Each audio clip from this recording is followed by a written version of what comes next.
당연함 아닌 모든 것이 은혜였소 라는 제목으로 하나님 말씀 증거하도록 하겠습니다. 다윗의 노년의 시입니다. 인생을 정리할 때인 것 같고 인생을 마무리할 때인 것 같습니다. 인생의 요약입니다. 그러니까 우리도 인생 이제 끝나갈 때 내 인생이 무엇이었나 이렇게 요약하면 뭐라고 대답하시겠습니까? 우리 같으면 다윗이 위대한 사람이 아니었습니까? 그러다 보니까 뭐 자기 업적을 말하거나 그러지 않았다라는 거예요. 자기 공로를 막 이렇게 자랑하거나 그러지 않았다라는 거예요. 우리 노년에 내 평생에 잊지 못할 거 한 가지, 그러면 이런 거 얘기해야 될 거 아니에요? 골리앗과 싸워서 이겼던 거. 뭐 근데 그런 게 없어요. 또 나라를 정복했던 거, 뭐 큰 나라를 만들었던 거, 뭐 그런 것도 없고. 또 나중에 보면은 뭐 용서 많이 하잖아요, 그죠? 사울도 용서하고 요나단도 용서하고 뭐 압살롬도 용서하고 여러 사람 용서하잖아요. 내가 얼마나 용서가 많은 사람이지 않느냐, 뭐 이런 것도 설명이 없습니다. 그의 핵심이 뭐였냐면 이거예요. 내 인생은 하나님의 구원이었다. 이게 오늘 주제예요. 인생을 돌이켜보면서 그 1절부터 19절까지 보니까 인생은 하나님의 구원이었다. 또 20절부터 29절까지 보니까 인생은 하나님의 은혜였다. 사실 뭐 29절까지 다 한 것 같아요. 그 다음에 마지막에는 하나님께서 내게 다시 기회를 주시고 다시 힘을 주셨다. 뭐 그런 내용들로 이렇게 설명이 되어 있다는 것입니다. 우리도 인생을 돌이켜 볼 때 하나님께서 나를 어떻게 이끌어 왔는지에 대한 고백이 있는 이 다윗의 고백과 같은 그런 간증이 있는 인생이 되기를 원합니다. 차례대로 보면 다윗이 배우자 하는 거예요. 마지막에 보면은 첫 번째는 나의 인생은 하나님의 구원이었다. 19절까지예요. 시편 18편과 똑같은 내용이라 그랬죠. 1절은 표제어고, 근데 표제를 보면 하나님으로 여호와로 시작해서 여호와로 끝나죠. 그러니까 다윗이 뭐 했다 이런 게 없어요. 우리도 마지막에 이런 고백이 있기를 원합니다. 내가 뭐 했다 이런 게 없고 하나님으로 시작해서 하나님으로 마치는 인생. 그런 의미에서 이것은 다윗의 위인전이 아니에요. 만약에 다윗이 위인전이라 그러면 우리가 다윗 같지 않잖아요. 우리도 왕도 아니고 뭐 음악도 잘하는 게 아니고 뛰어난 장군도 아니고 똑같은 사람 아닐까 우리? 그런데 위인전으로 접근한다 그러면 우리는 아무 도움을 얻지 못해요. 그렇지만 연약한 자, 부족한 자, 죄인으로 본다 그러면 하나님께서 나를 구원해 주셨다. 누구나 고백할 수 있잖아요. 내 평생의 삶이 돌이켜보니까 다 하나님의 구원이었다.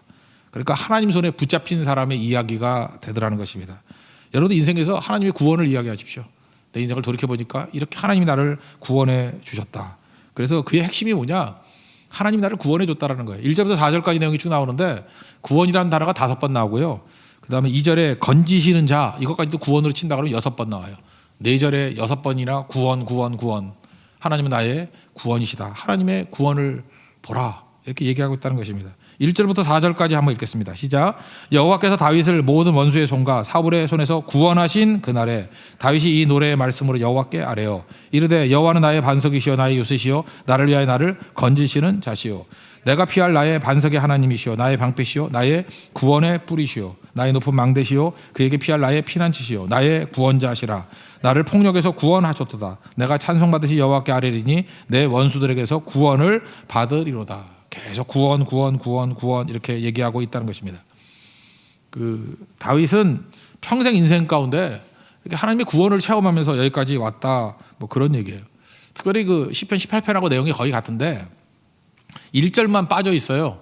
시편 18편 1절 제가 읽어드릴게요. 나의 힘이신 여호와여 내가 주를 사랑하나이다. 이게 빠져 있어요. 요 한 절만. 그러니까 전체를 요약하는 내용인 것 같아요. 그죠? 이 전체를 요약하는 내용이 뭐예요? 이게 열쇠라고요. 나의 힘이 되신 여호와여 내가 주를 사랑하나이다. 제가 일전에 한번 말씀을 드렸을 것 같은데 충영교회 김창희 목사님이라고 계시지 않습니까? 각 곳에 충영교회가 많잖아요. 우리 뭐 지방에도 충영교회가 있고 특별히 미국 가니까 충영교회 많대. 뭐 LA 가도 충영교회 있고 뭐 어디 가나 영락교회 많듯이 그렇게 충영교회가 많은데 이거 따라하는 것 같아요. 이렇게 교회가 있으면 약인과 보아스 2개 기둥이 있다 그러잖아요. 그래서 양쪽에 되게 이렇게 붓구시 같은 걸 이렇게 내려 쓰는데 충영교회 가면은 앉아가지고 설교 듣기 이전에도 은혜가 되더라고. 옛날에 보면은 나의 힘이 되신 여호와여 내가 주를 사랑하나이다. 김창희 목사님 되게 훌륭하신 목사님 될 때 다 폐병 걸린다 그러잖아요. 폐가 안 좋아져서. 그래서 중학교도 못 나왔어요. 왜냐하면 전염 낸다고 오지 말라 그래서 중학교 중퇴 그러니까 초등학교 졸업인가 뭐 그런 거겠죠. 그래서 몸이 너무 안 좋으니까 공기 좋은 곳 약도 없으니까 공기 좋은 곳 찾아다니다가 이산저산 돌아다니다가 뭐 도저히 아무것도 할 수가 없는 거예요. 그리고 기침 계속 나오고 옛날에 그러고도 살았던 경우가 많은 것 같아요. 그래서 하나님만 의지할 수밖에 없는 거죠. 그래서 하나님만 철저히 의지하고, 그래서 자기는 아무것도 없더라는 거예요. 뭐 없는 정도가 아니라 자기를 피하는 거죠. 사람들. 폐병 환자를 누가 옆에 오겠어요. 도망 다니지. 건강도 없고 학력도 없고, 건강 없고 보다시피 학력은 중학교 중퇴. 그러니까 주님밖에 없는 거죠. 그래서 손에 든 게 빈손이더래요. 빈손 들고 주님 앞에 나가는 길밖에 없더라는 거예요. 그때 하나님께서 나에게 능력을 주셨다. 그래서 다윗과 같은 고백이죠. 다윗도 아무것도 없었잖아요. 사울에게 도망 다니고, 나의 힘이 되신 여호와여 내가 주를 사랑하나이다. 이게 평생의 고백이 되더라. 그래서 제가 보니까 그래요.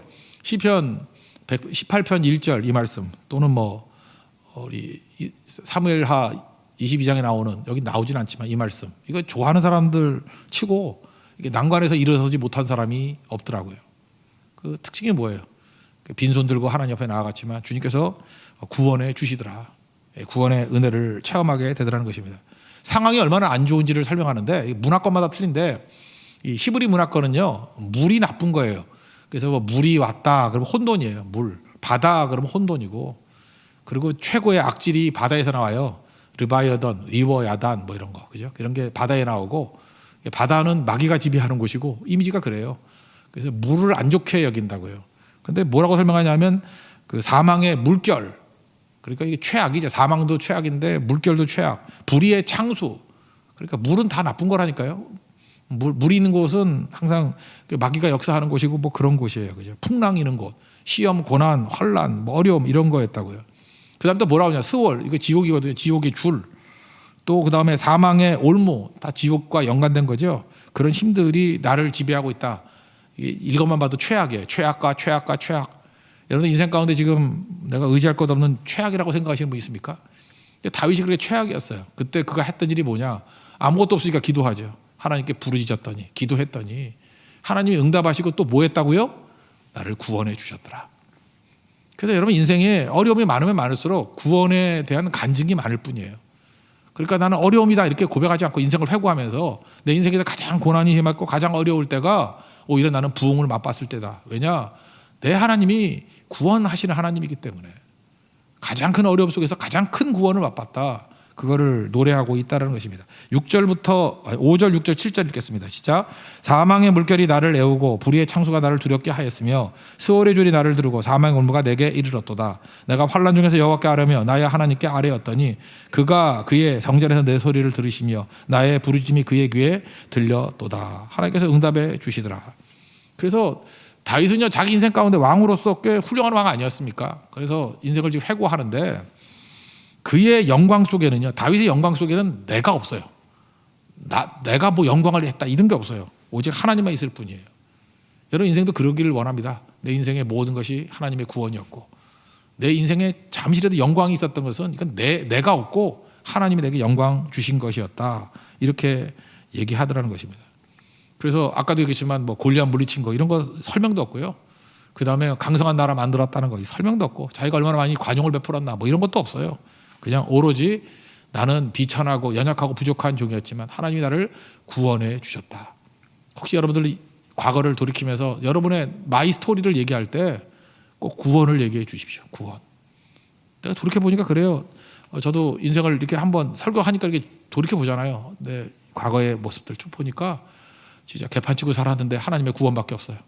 하나님이 구원해 주신 이야기지 뭐 자랑하거나 내세울 게 하나도 없더라는 거예요. 그래서 우리 인생이 뭐예요? 구원의 이야기예요. 구원의 역사예요. 하나님이 내 삶의 매 순간마다 구원해 주셨더라. 그거 붙들 수 있는 하나님의 종되기를 바랍니다. 한 번 더 고백합시다. 그 마지막 반 읽어보죠. 17절부터 19절까지 구원의 역사에 대한 얘기입니다. 시작. 그가 위에서 손을 내미사 나를 붙드시며 많은 물에서 나를 건져내셨도다. 나를 강한 원수와 미워하는 자에게서 건지셨으며 그들은 나보다 강하기 때문이로다. 그들이 나의 재앙의 날에 내게 이르렀으나 여호와께서 나의 의지가 되셨도다. 여러분도 인생을 고백할 때 내 인생이 뭐냐? 하나님의 구원이었습니다. 하나님의 구원 빼놓으면 아무것도 아닙니다 라고 고백할 수 있는 그런 믿음의 사람 되기를 축원합니다. 또 한 가지는 뭐냐? 이제 20절부터 29절까지 나오는 건데 하나님의 은혜였다라는 거예요. 당연한 거 하나도 없고 다 하나님의 은혜였다. 그죠? 이렇게 마무리고 돌아보는 거 아닙니까? 돌아봤더니 뭐가 보여요? 구원이 보이고 또 하나는 하나님의 은혜가 보이더라는 것입니다. 근데 이게 좀 우리에겐 좀 약간 마음에 안 들 수도 있어요. 우리는 다 율법주의자들이니까. 남 잘 되는 꼴을 못 보니까. 우리가 어떤 인생을 회고한다 그러면 우린 기대하죠. 뭐 이런 얘기가 나올 법하지 않아요? 밧세바. 그런 얘기 나올 것 같지 않아요? 범죄했잖아. 밧세바. 다윗 그러면 밧세바의 범죄를 뺄 수 없잖아요. 우리야 죽였잖아요. 그 남편을. 우리야. 밧세바. 또 뭐예요? 압살롬. 아들 문제. 그래서 인생에 넘어진 이야기, 어둠의 이야기 뭐 이런 게 나올 것 같이 보이는데 우린 약간 그래요. 이 뻔뻔한 놈이네. 좋은 얘기만 하고 지 나쁜 소리는 하나도 안 하네. 그죠? 디테일이 없네. 그러면서 느끼는 게 뭐냐고, 왜 이렇게 당당해? 이런 느낌이 들죠. 지가 모자랐다고 이렇게 당당해. 그죠? 이건 도대체가 싹수가 노래. 뭐 이런 느낌이 든다는 거예요. 여러분 그 21절부터 이렇게 몇 절 읽어보면요. 우리가 용납 못할 얘기가 나와. 자기가 공의를 따라 살았대. 막 간음하고 살인했으면서. 죄송합니다. 여러분 안 그렇지만 잠깐 저는 죄 내류에서 떠나지가 않아. 그죠? 공의를 따라 상을 받았대. 자기가 손이 깨끗하대. 살인한 손인데, 간음한 손인데 손이 깨끗하대. 주의 도를 지켰대. 지키기는 개뿔. 죄송합니다. 뭐 하여튼간에 그래. 느낌이 그래. 느낌이. 악을 행함으로 주를 떠나지 않았대. 엄청 떠났는데 여기 보면은 그죠? 법도를 앞에 두고 살았대. 웃기고 자빠졌네. 그죠? 규례를 버리지 않았대요. 그리고 더 비치는 거 그 앞에서 완전했대 자기가. 무슨 완전이에요. 깽판 일보 직전이었는데. 죄악을 피하고 깨끗한 대로 살았대요. 그래서 하나님 갚아주셨대. 얼레걸러리 이런 얘기 하고 싶죠. 아니 요즘에 우리가 많이 쓰는 내로남불이네 뭐 이런 식으로. 그죠? 그러니까 빈정거리고 싶고 네가 이렇게 손가락질하고 싶은 생각이 들어요. 감이 안 오죠. 다윗이 자기를 이렇게 묘사했어요. 한번 읽어봅시다. 21절부터 25절. 여러분도 읽다가 빈정거림이 생길 겁니다. 다 같이 읽겠습니다. 시작. 여호와께서 내 공의를 따라 상 주시며 내 손의 깨끗함을 따라 갚으셨으니 이는 내가 여호와의 도를 지키고 악을 행함으로 내 하나님을 떠나지 아니하였으며 그의 모든 법도를 내 앞에 두고 그의 규례를 버리지 아니하였음이로다. 내가 또 그의 앞에 완전하여 스스로 지켜 죄악을 피하였나니 그러므로 여호와께서 내 의대로 그의 눈앞에서 내 깨끗한 대로 내게 갚으셨도다. 웃기고 앉았네. 그런 생각 안 들어요? 우리는 다윗의 죄가 참 생각나잖아요. 근데 이렇게 고백을 하고 있다라는 것입니다. 무슨 얘기겠어요? 하나님의 압도적인 은혜가 나의 모든 더러움과 허물을 다 덮었다 그 얘기죠. 저는 다윗의 이 믿음이 이게 굉장히 귀중한 믿음이라고 생각을 합니다. 우리는 다 율법주의자이기 때문에 내재 하면서 죄에서 벗어나지 못해. 용서했다 그래도 내가 용서를 못하고 하나님이 동에서 서야 먼 것 같이 멀리 떨어지게 만들었다 그래도 뭔 소리야. 우린 기억력이 좋아. 그런 것만 딱딱 기억하고 있어요. 그죠? 그런 게 우리 모습이라는 것입니다. 물론 다윗이 아팠죠. 밧세바의 아픔도 있었고 우리의 아픔도 있었고. 근데 그게 안 보여요. 왜요? 하나님의 압도적인 은혜가 죄를 다 덮어버렸기 때문에. 그러니까 이게 엄청난 거죠. 우리 시그람이 뭐예요? 우리가 아무리 허물과 죄가 크다 할지라도 예수님의 십자가의 은혜로 말미암아 다 씻음 받아서 다시는 돌아보지 않는.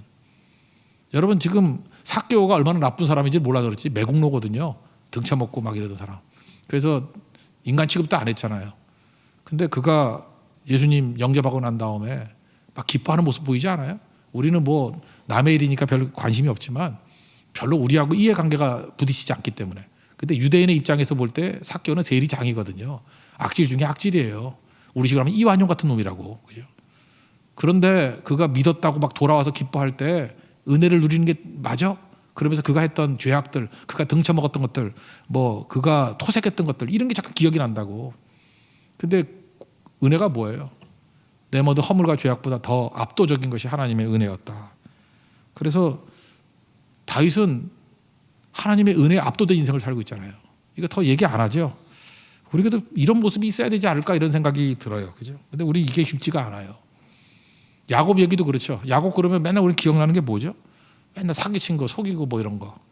그런데 히브리서 11장 21절 보니까 한 절이에요. 야곱의 인생에 대해서 이렇게 요약해요. 믿음으로 야곱은 죽을 때 요셉의 가가들에게 축복하고 그 지팡이 머리에 의지하여 경배하였으며. 야곱이 했던 그 많은 130년 살았잖아요. 엄청나게 많은 일들, 아니 실제로는 130년 더 살았지만 바로왕 앞에 내가 130년 살았는데 험난한 인생 살았다 그러죠. 147세 살았을 거예요 아마. 그렇게 살았는데 야곱의 인생에 대해서 요약을 이렇게 요약을 해요. 그는 축복하는 자였고 그는 예배하는 자였다. 이게 중요한 거죠. 그거 나중에는 자기 허물 다 하나님의 은혜로 사라졌다는 게 깨닫게 돼요. 덮어졌다는 게. 그래서 하나님의 은혜의 고백감은 뭐예요? 그는 12지파를 축복하는 자였고, 그리고 하나님이 항상 예배하는 자였다. 그거 남는 거잖아요. 그게 바로 뭐예요? 은혜죠, 은혜. 여러분, 지금도 마귀가 우리를 넘어뜨린 것 중에 하나가 뭐냐면 맨날 이 죄, 허물, 뭐 깨진 거, 넘어진 거, 그거에 붙들려 가지고 한 발짝도 앞으로 못 나가게 만드는 건, 그게 정죄예요, 정죄. 마귀의 정죄. 그죠? 우리에게는 예수 그리스도의 정령의 능력으로 말이야. 죄와 사망에서 건진받음을 믿습니까? 이제 우리에게는 정죄가 없어요. 이제 그리스도 안에서 해방된 존재라는 거, 그걸 믿고 나아가는 모습이 있어야 된다라는 것입니다. 근데 이게 쉽지 않죠. 그죠? 다 넘어지고 깨지고 그런다라는 것입니다. 뒤에 보면 또 넘어져요, 다윗이. 인구조사하다가. 그래도 그는 주의 은혜의 강물에 압도되어서 또 나가서 또 은혜 붙들잖아요. 그게 우리 인생이라는 것입니다. 나 같은 죄인 살리신 305장 있죠. Amazing Grace. 그거 누구예요? 그거 누가 만든 노래예요? 노회선 선장이 만든 거 아니에요? 존 뉴턴이라고. 그죠? 이게 악질인데, 그가 맨날 나는 뭐 노예 팔아먹는 놈이었어, 악질이었어, 뭐 이런 거, 이게 찬송이 됩니까? 구원의 은혜를 맛보고 난 다음에 나 같은 죄인 살리신 주 은혜 놀라워 하면서 그 다음 은혜를 찬미하고 있죠. 그러니까 내가 비천하면 비천할수록 하나님의 은혜는 더 큰 것이 된다라는 것입니다. 바로 하나님 앞에 그런 모습이 있어야 된다는 거예요. 다윗은 하나님 자기 인생을 은혜로 봤어요. 자기 죄악까지도 씻어버리고 하나님께서 세워주시는 은혜로 봤다고. 그래서 다윗의 왕국은 은혜의 왕국이에요. 은혜. 은혜라는 말이 뭐예요? 그게 선물이라는 뜻 아닙니까? 은혜, 은사, 선물. 그죠? 카리스마, 이게 선물이거든요. 카리스마타, 선물들, 그런 거예요. 은사라는 게. 선물이라고. 영어 단어의 현재가, 오늘이 뭐예요? 프레젠트. 선물이 뭐예요? 프레젠트. 재밌죠? 그러니까 무슨 얘기예요? 어떤 오늘도 하나님의 선물로 받아들일 줄 아는 거. 그게 믿음이에요. 어떤 오늘도, 여러분 어떤 오늘을 사셨습니까? 어떤 때는 승리하는 날도 있었겠죠. 승리도 선물이에요. 그렇지만 넘어짐도 선물이에요. 그걸 통해서 다윗이 얼마나 많은 걸 깨달아요. 주심도 선물이고 주시지 않고 기다리라, 그것도 선물이에요. 다 선물이라고. 건강에도 선물이지만 병 들었을 때 얼마나 많은 걸 깨닫습니까? 병든 것도 선물이에요. 하나님께서 나를 깨끗하게 만드시고 힘있게 만드시고 나를 천국의 백성으로 건져 올리실 때가 되게 병들 때거든요. 그러니까 어떤 오늘도 하나님의 선물이었다, 깨닫는 거죠. 은혜가 들어가면요, 이게 영적인 영혼의 연금술이에요. 다 좋은 걸로 변화시켜 버립니다. 여러분 믿습니까? 다윗은 그걸 깨달은 거예요. 내 인생 전체가 다 은혜였다. 그래서 재밌는 게 뭐냐면 그의 삶의 죄, 넘어짐, 깨짐, 거기서 최고의 끝이 다 나오잖아요. 바세바의 범죄 이후에 시편 51편이 나왔잖아요. 회개하고 하나님 깊이를 깨닫게 되고 능력을 깨닫게 되고, 또 그 고통 속에 있는 곳에서 이 18편 같은 하나님의 고백이 나오고 찬송이 나오고, 이게 되게 중요한 거죠. 그 사무엘하 22장 또는 18장, 시편 18장을 가지고 여기에 인사이트를 얻어가지고 쓴 소설이 있죠. 19세기 미국의 그 청교도 작가라 그러죠. 나다나엘 호손이라고. 주홍 글씨. 그 내용은 다 아실 거예요, 그죠?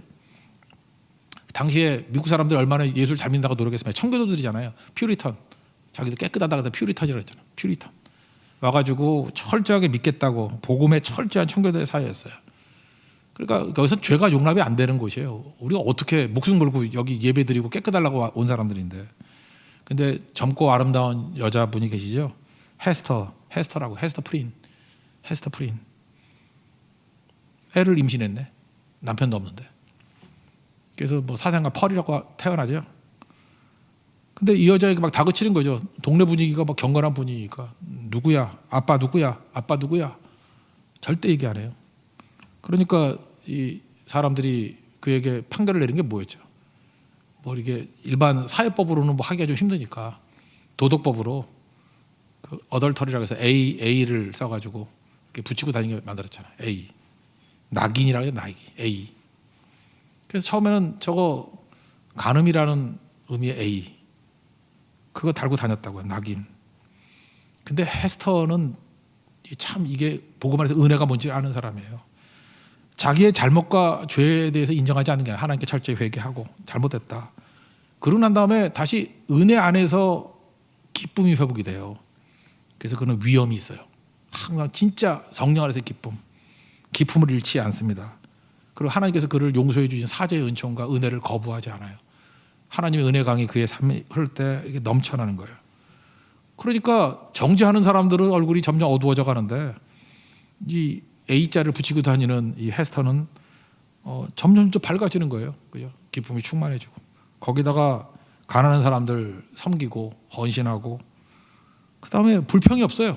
모든 일에 긍정적이고 밝고 능력이고 한마디로 해서 생명의 힘이 있고 창조의 힘이 있고 하나님의 사죄의 은총을 믿고 이사야 1장 18절 오라 우리가 서로 변론하자. 너희 죄가 주홍 같을지라도 눈과 같이 희어질 것이고 기름같이 붉을지라도 양털같이 된다고.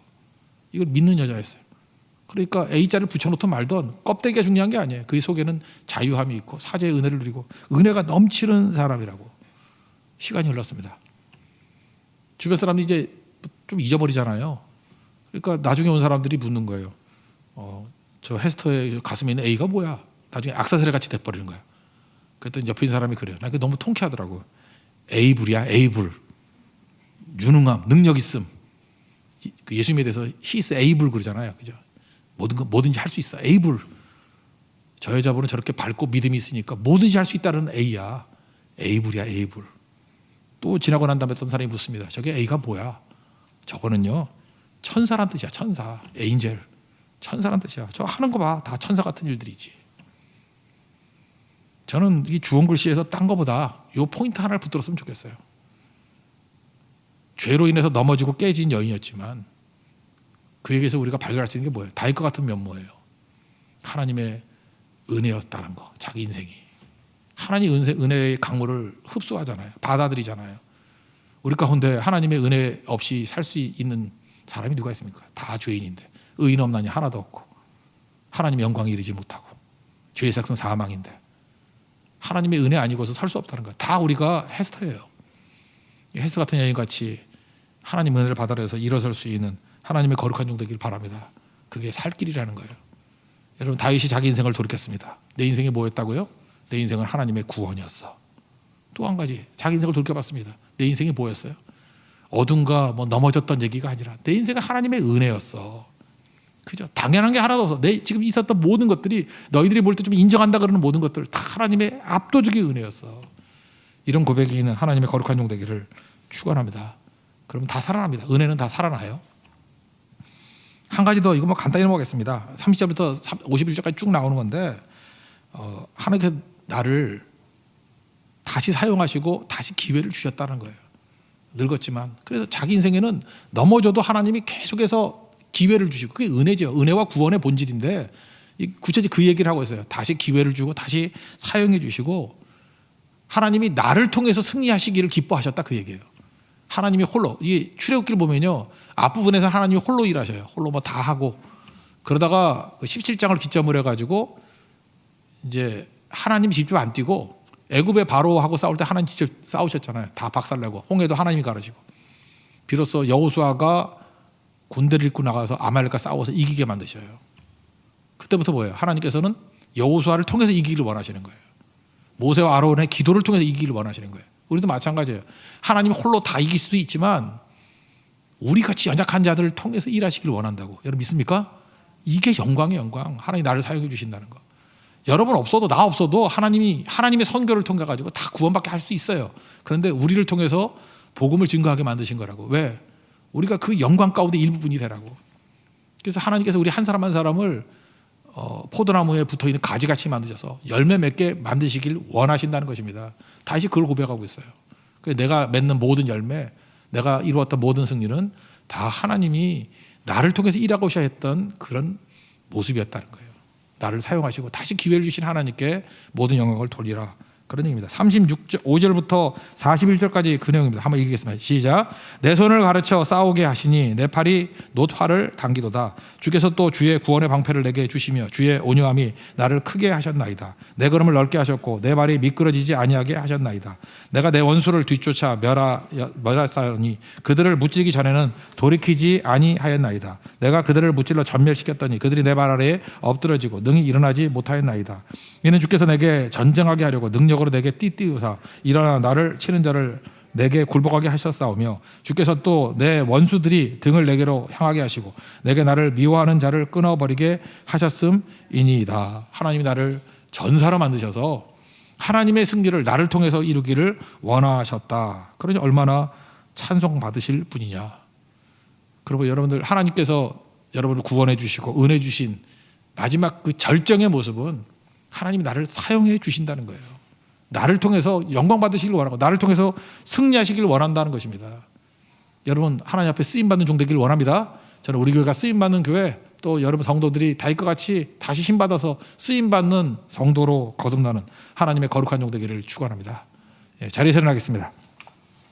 우리도 인생 회고에 이런 사무엘하 22장 같은 고백이 있기를 원합니다. 우리 나의 힘이 되신 여호와여 찬양하겠습니다. 시편 18편 또는 사무엘하 22장입니다.